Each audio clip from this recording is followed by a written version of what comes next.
Bom, queridos, então, vamos continuar a nossa aula, né, que é o texto da aula sobre 1º de fevereiro de Foucault, né, do livro Segurança, Território e População. E aí a gente vinha discutindo, né, pegando algumas ideias do Foucault e fazendo um esforço de traduzir isso para a gestão. Vou pegar um finalzinho da aula, então, para fazer a ponte, para dar continuidade, né. Então, Foucault vem até usar aqui a metáfora do zangão, para falar que, nesse ponto, não é o direito de matar, né, não é o direito de fazer sua força, que deve ser o essencial no personagem do governador. Né? Então, a gestão não é uma questão de imposição de força física. Quando a gente fala da hierarquia, das normas e regulamentos, aonde os subordinados devem obedecer, está muito relacionado a essa força física, né? O direito de mando, o direito da lei, o direito à autoridade, e o que o Foucault vai mostrar que não é por aí, igual vinha sendo mostrado no textos da administração tradicional. Por isso, eu estabeleci aquele contraponto, né, de primeiro trazer a administração tradicional, para a gente ver que não fazia sentido, e para poder, então, abrir essa perspectiva. Então, de uma maneira geral, o que é a questão da gestão, né?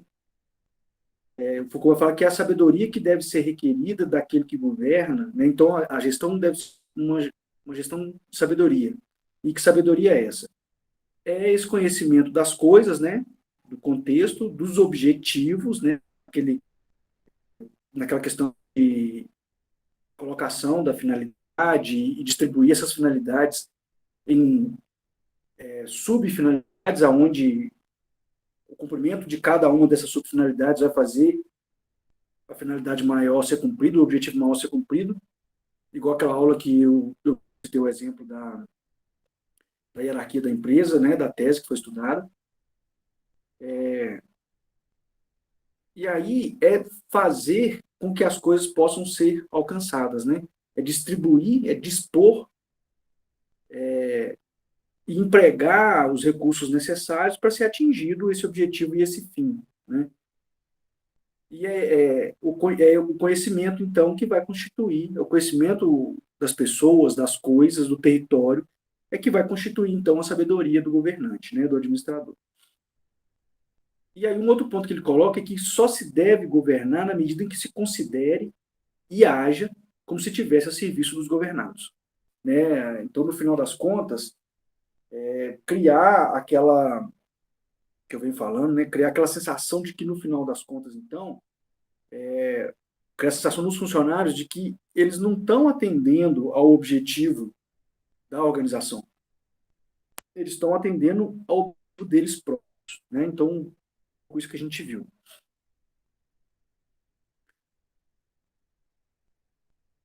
Aí o Foucault vem estabelecer novamente uma marcação temporal, né? Vem falar que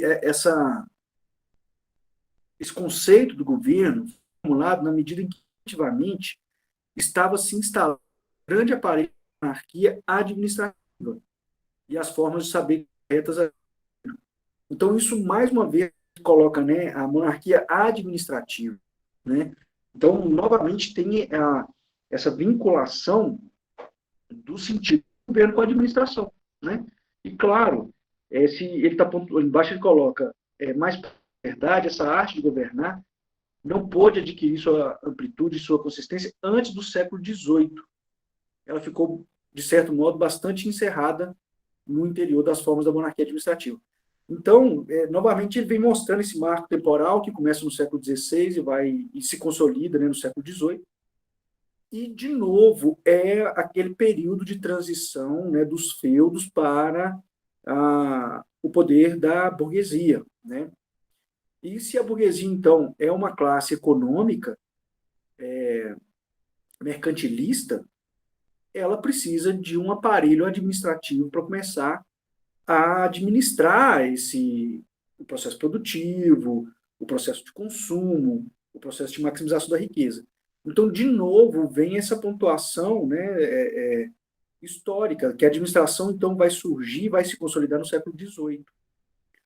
Então, aí é o ápice da administração, né? O ápice não, o surgimento da administração. Talvez o ápice esteja agora, nesses tempos nossos, não sei.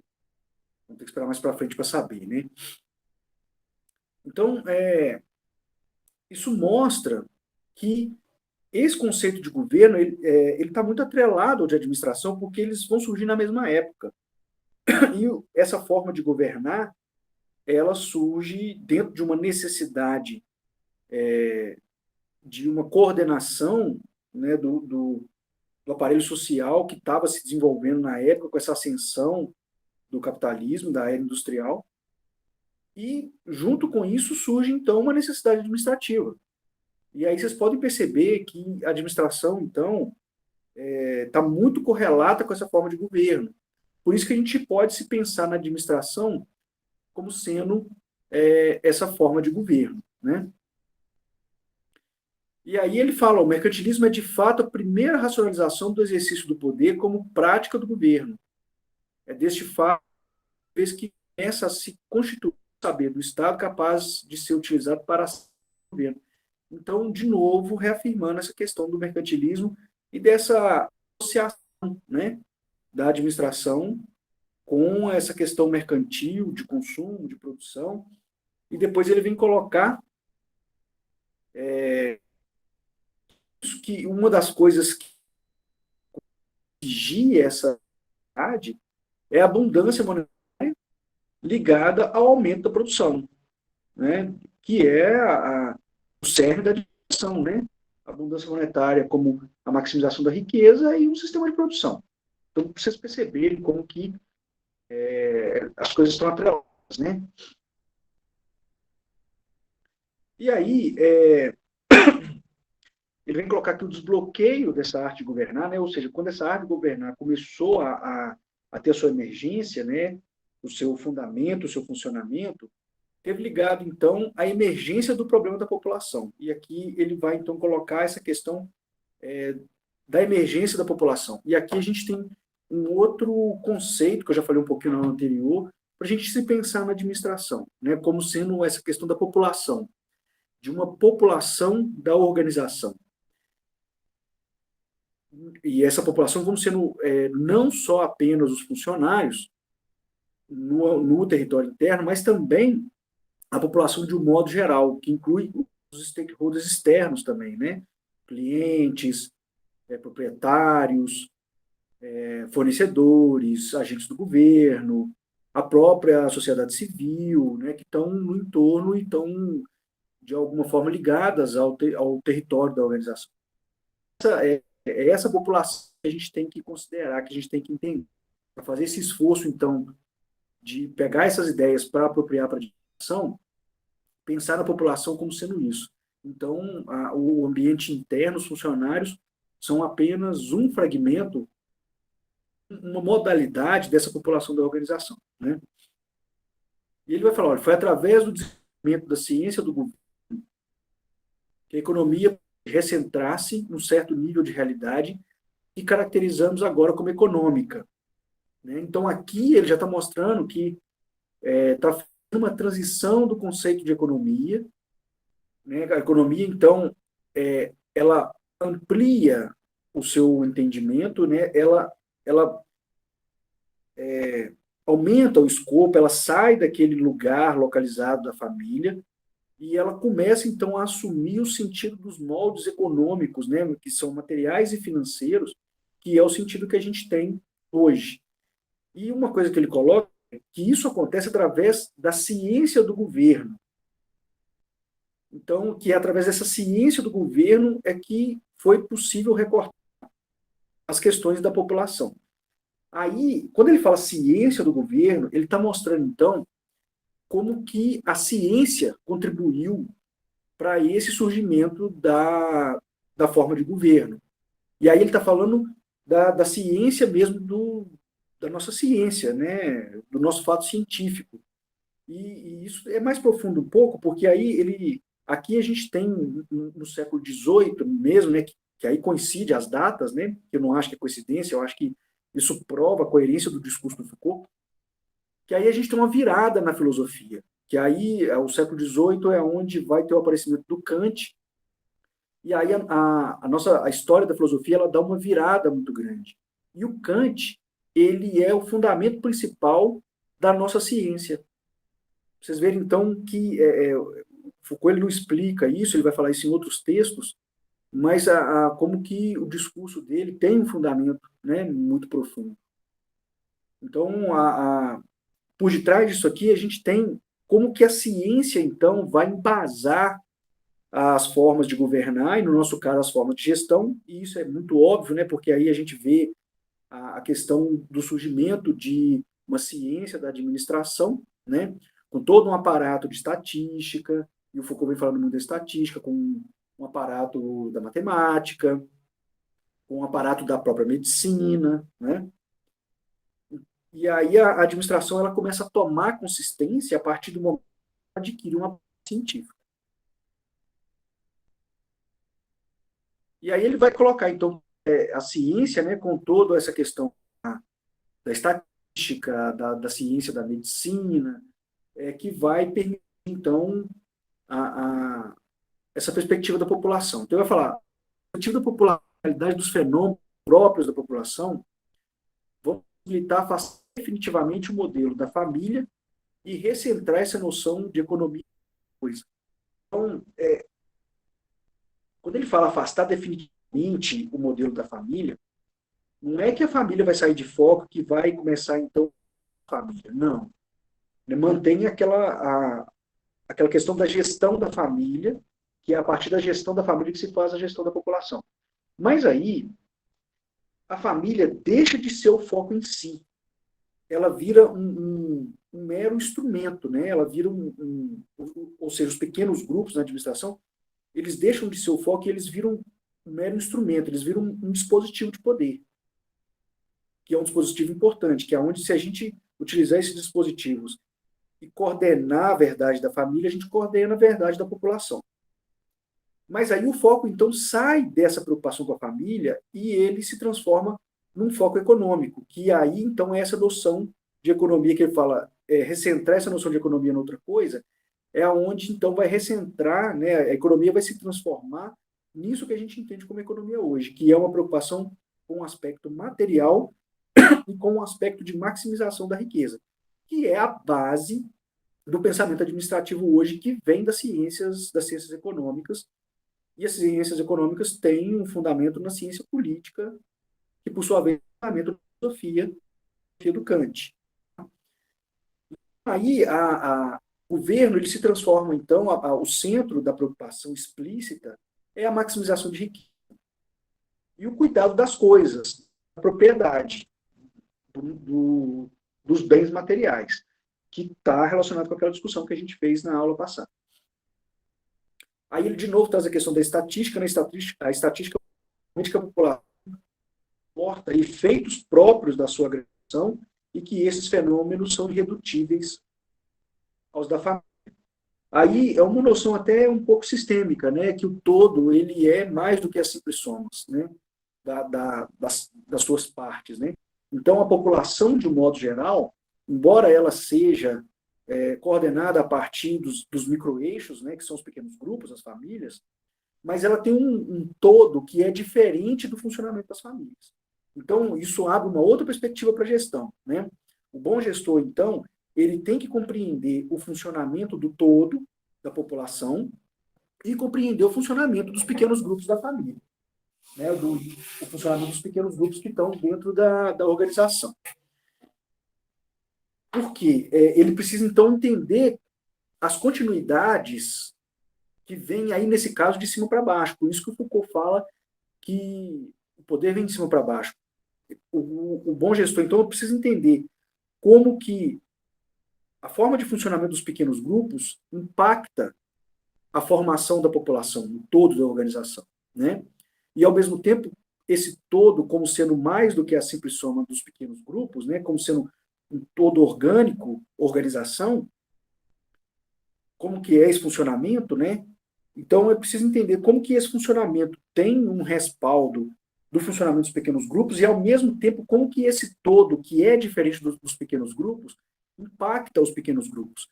É aí que ele vai falar de um movimento ascendente, que é o impacto desse todo sobre os pequenos grupos, e o movimento, esse movimento descendente, né, do todo sobre os pequenos, e o movimento ascendente, que é desses pequenos grupos que vão impactar o comportamento do todo. Bom, continuando aqui então, né?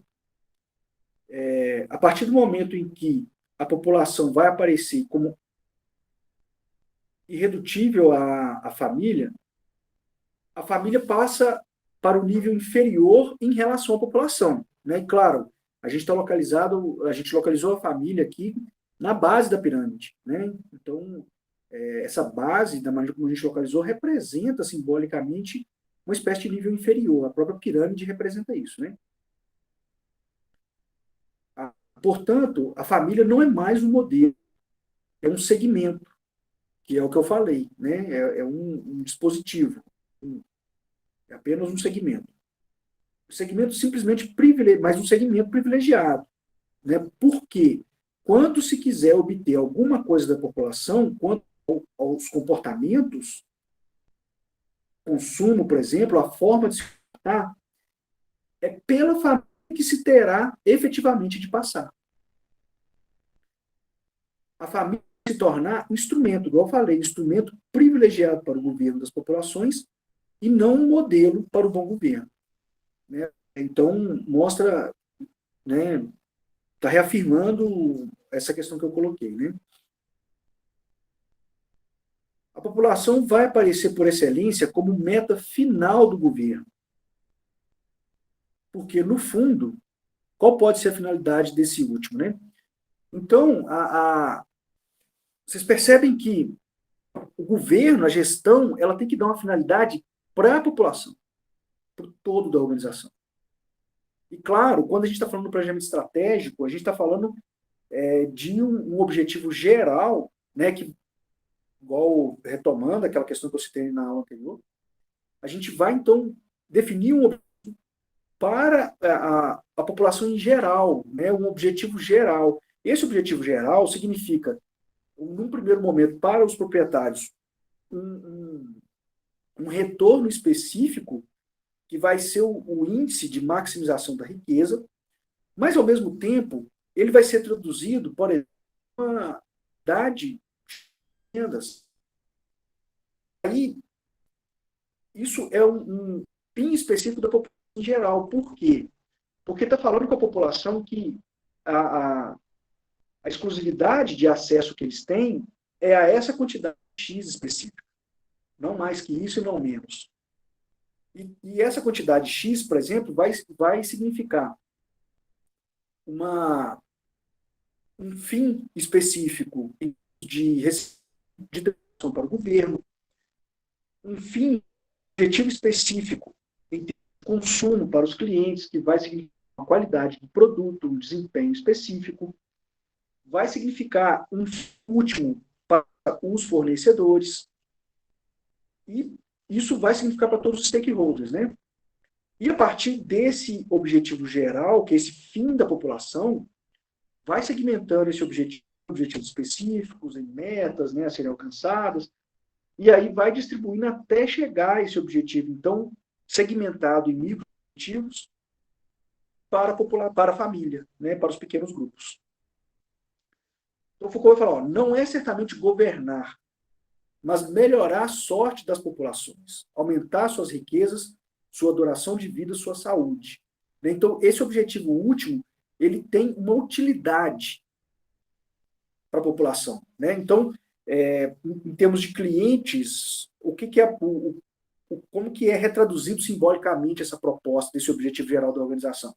É um fim para os clientes, é uma utilidade em termos de produtos a serem consumidos para os clientes, é uma utilidade em termos de quantidade de tributos para o governo, é uma utilidade em termos de maximização de riqueza para os proprietários, é uma utilidade em termos de quantidade de vendas para os fornecedores. Então, vai sendo distribuída uma utilidade para toda a população.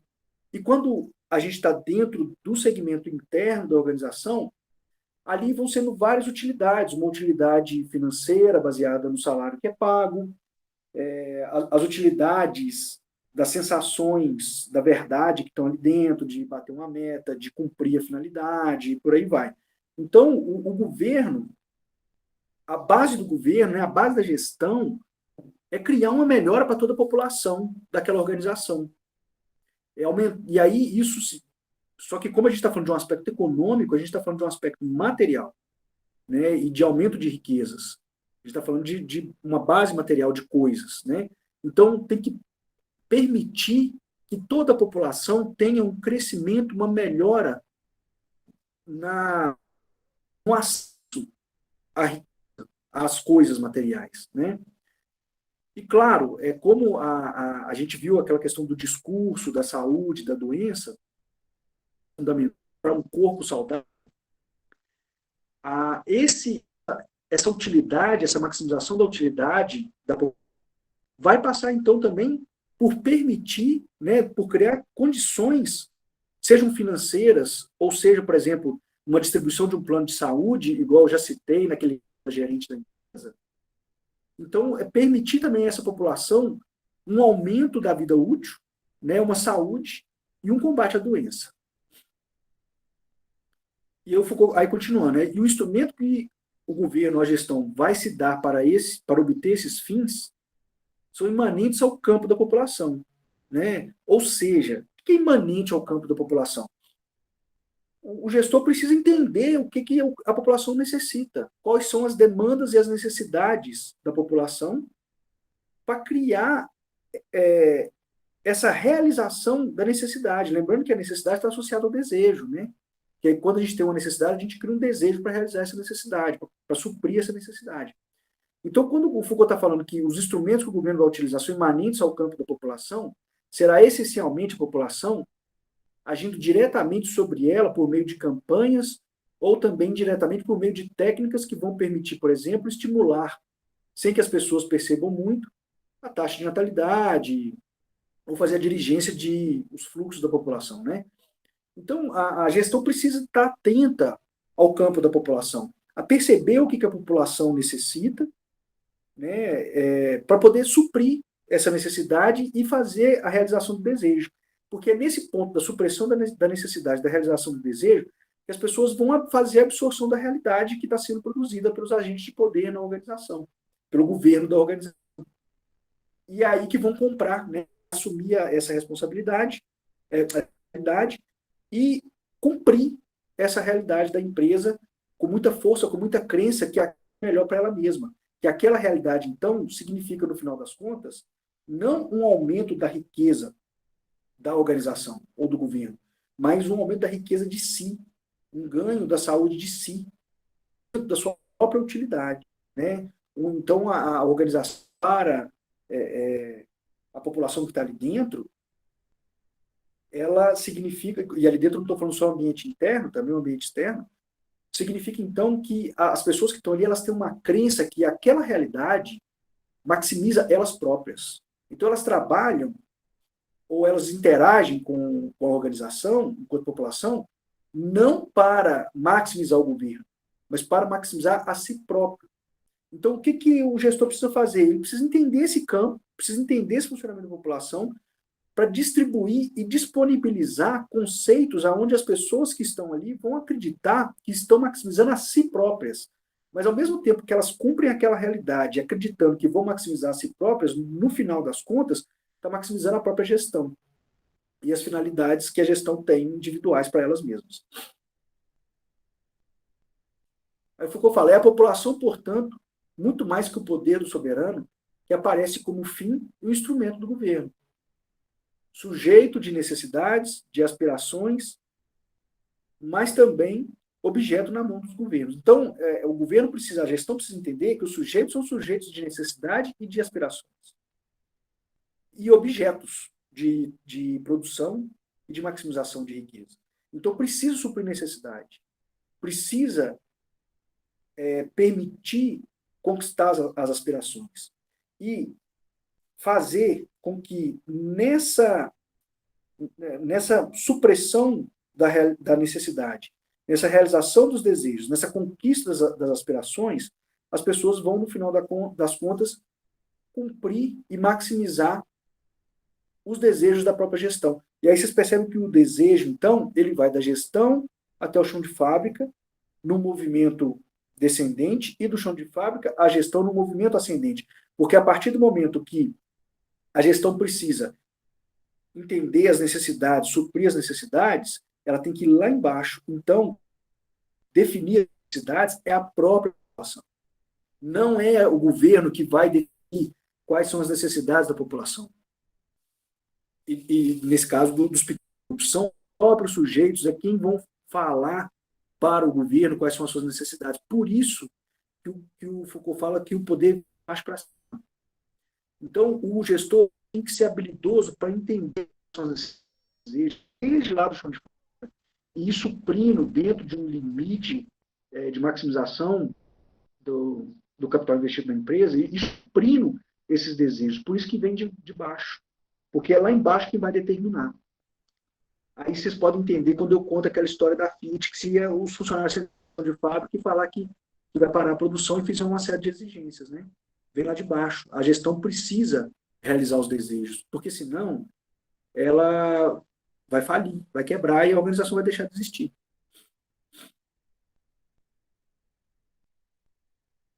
E aí o Foucault fala, olha, então é uma população consciente diante do governo, do que ela quer, né? Então a população tem os desejos, mas inconsciente do que a fazem fazer. Então, elas fazem achando que estão suprindo o próprio desejo, quando, na verdade, lá no fundo, elas têm uma questão da realização do desejo, que o governo precisa satisfazer isso, mas elas, quando o Foucault fala inconsciente do que a fazem fazer, significa, então, que eles não têm consciência que, no final das contas, eles estão maximizando e fazendo a gestão cumprir o seu propósito. Aí, olha, o interesse como consciência de cada um dos indivíduos que constituem a população e o interesse como interesse da população, quaisquer que sejam os interesses e as aspirações individuais dos que acompanham, é isso que vai ser, em seu equívoco, o alvo e o instrumento fundamental do governo das populações. Então, olha, o alvo e o fundamental do governo ou da gestão é interesse. Tem que ser esse, tem que suprir o interesse. Tem que realizar o interesse da população. Então, tem o interesse dos clientes por um determinado tipo de produto, tem o interesse do governo pelo tributo, tem o interesse dos proprietários sobre a riqueza e o interesse dos funcionários sobre passar metade deles para a organização. Então, eles têm uma série de expectativas, uma série de interesses, de desejos, de necessidades que precisam ser supridas. E isso é o governo. Na medida em que o governo, que a gestão, né, consegue satisfazer isso, quanto maior a satisfação que a gestão conseguir produzir, mais as pessoas vão absorver a verdade da empresa para si, mais as pessoas vão realizar o propósito da empresa. Esse é o discurso que vocês vão ver em RH, né, de gestão de pessoas, sobre vestir a camisa. Então, quanto mais interesse for realizado nos sujeitos da população, mais aquela população vai vestir a camisa da empresa, mais a população vai comungar aquela realidade da empresa, mais a população vai ter uma crença que aquela é a melhor realidade, mais a população vai cumprir aquela realidade. E como que isso funciona? Como que é cumprir essa realidade? Os clientes vão comprar todos os produtos, vão pagar um preço mais alto, o governo vai fazer menos pressão em termos de tributação, vai dar isenção fiscal, vai fazer menos fiscalização, por exemplo, dentro dos vários conceitos que o governo tem. Os proprietários eles vão ficar satisfeitos com o nível de retorno que eles estão tendo de maximização da riqueza. Os fornecedores vão dar descontos e vão ficar satisfeitos com o nível de preço que está sendo pago pelo produto deles. Os funcionários vão ficar satisfeitos com o salário que recebem, vão ficar satisfeitos no trabalho, vai ter menos estresse, vai ter mais realização com o trabalho. Então, esse é o ponto da gestão. É criar essas condições, é criar essa verdade em todo mundo. Isso é uma gestão. É produzir essas várias verdades nos vários segmentos que vai produzir uma verdade geral da população em torno daquela organização. Aí o Foucault coloca, a população vai ser o objeto que o governo deverá levar em conta nas suas observações, né, que é isso que eu estou falando, em seu saber para chegar efetivamente a governar de maneira racional e refletida. A constituição de um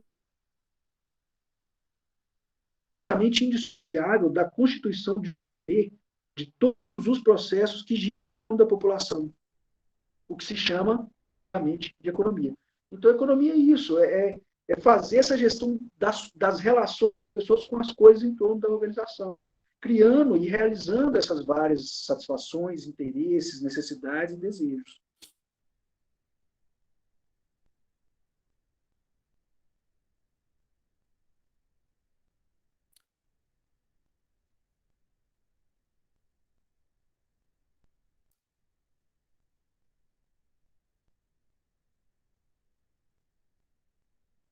Depois eu volto nessa questão da soberania que eu falei na aula passada,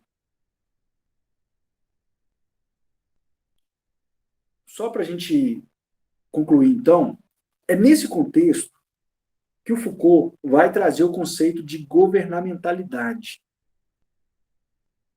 Então, olha a palavra que significa. Governo da mentalidade. Governo da cabeça das pessoas. Governo da verdade das pessoas. Então, o papel de um gestor é produzir as várias verdades nos vários segmentos, porque o conjunto dessas várias verdades vai criar o conjunto da população.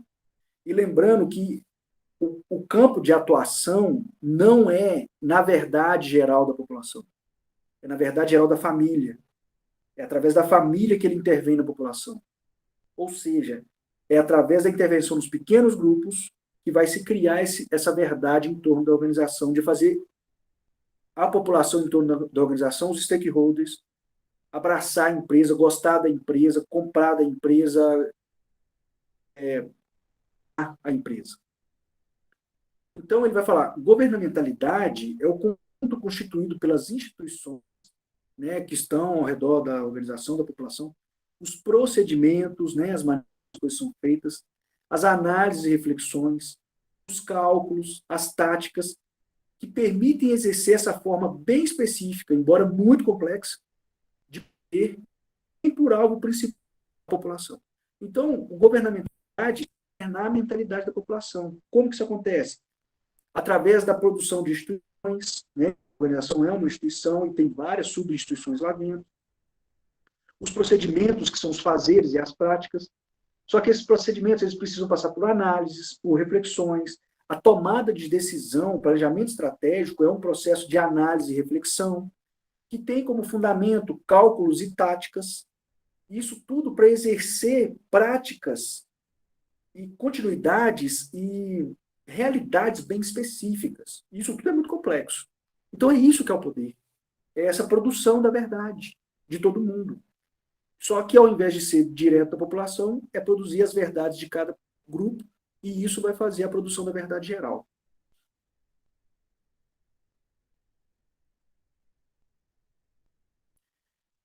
Bom, e aí, por fim, para a gente finalizar, o Foucault vai falar dessa questão da soberania, né? E ele vai colocar aqui, olha, porque muito se diz que com essas viradas de transição, a, a classe anterior ela é derrocada e cai na inexistência. Na Idade Média, a gente tinha soberania como a classe, tinha os soberanos, né, como essa classe que eram os agentes de poder. Então parece que nessa transição dos feudos para a era burguesa, houve essa derrocada da soberania. Só que se a gente pensar que 1% da população tem mais de 50% do dinheiro acumulado, a gente vê que continua um tipo de soberania, né? A gente vê no Brasil, por exemplo, uma classe política determinando tudo o que acontece no país em detrimento do povo. Então, vocês podem perceber que os políticos têm de soberania no Brasil.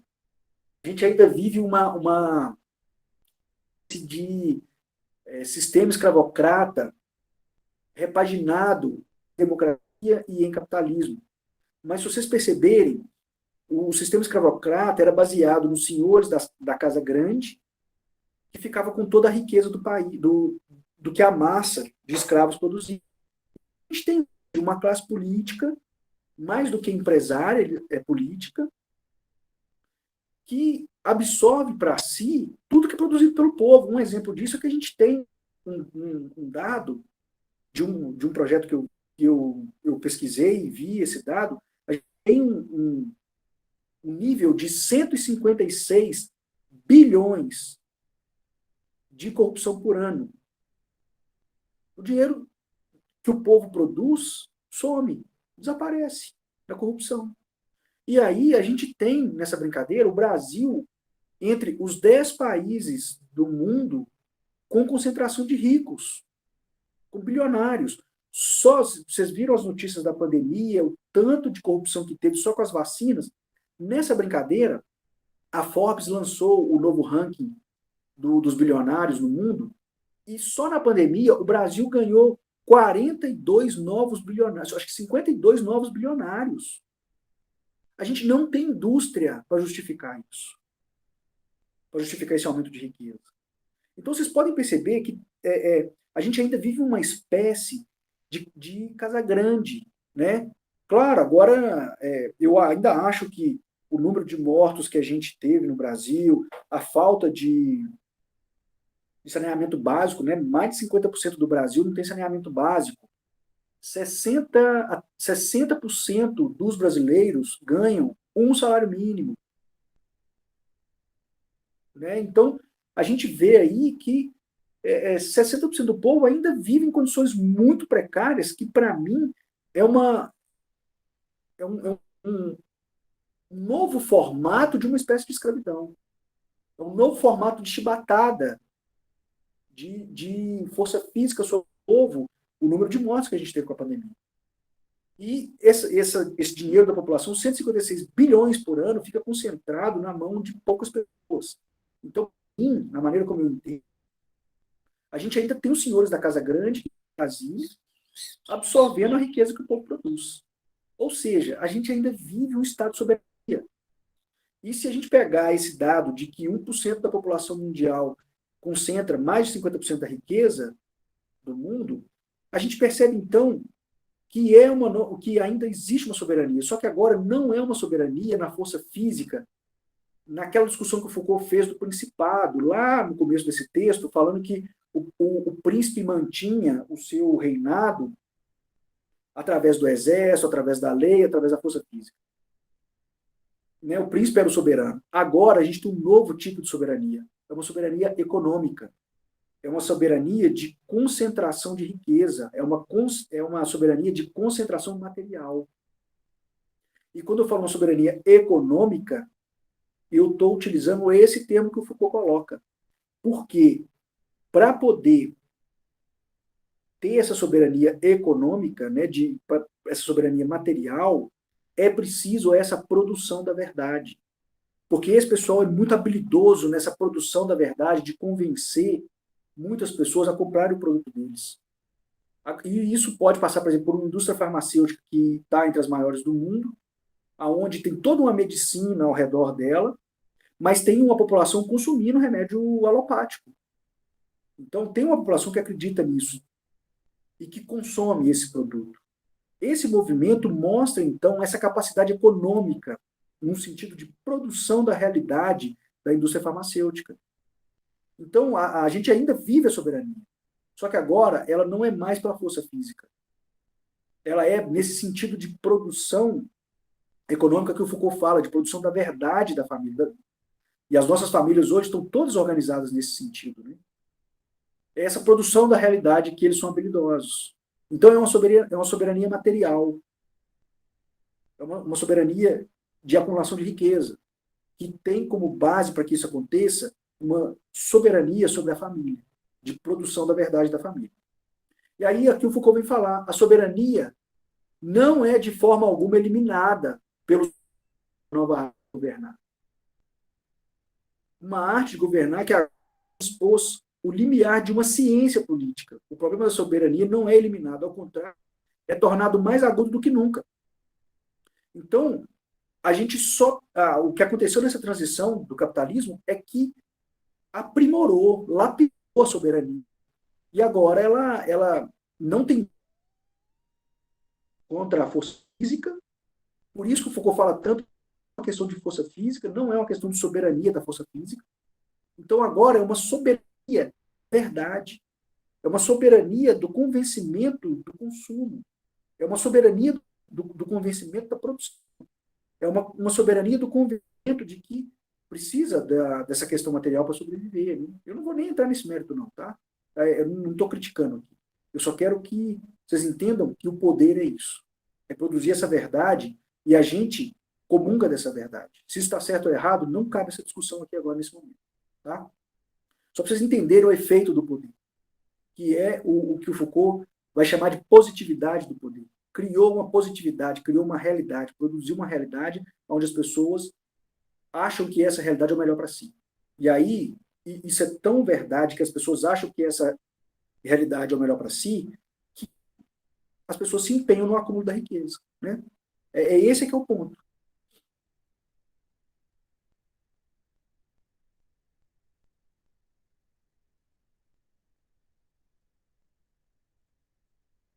E aí, uma outra coisa que ele vai colocar, a ideia de um governo como governo da população torna mais ainda agudo o problema da fundação da soberania. Né? Então, a gente acentuou a soberania, agora travestida nessa questão econômica. E ainda mais aguda a necessidade de desenvolver disciplinas. Então, essa soberania, essa gestão econômica, o fundamento principal dela é a disciplina. Por isso, somos disciplinados ao trabalho. Né? Mas isso, se vocês quiserem discutir, a gente precisa entrar no vigiar e punir, para ver como funciona essa disciplina.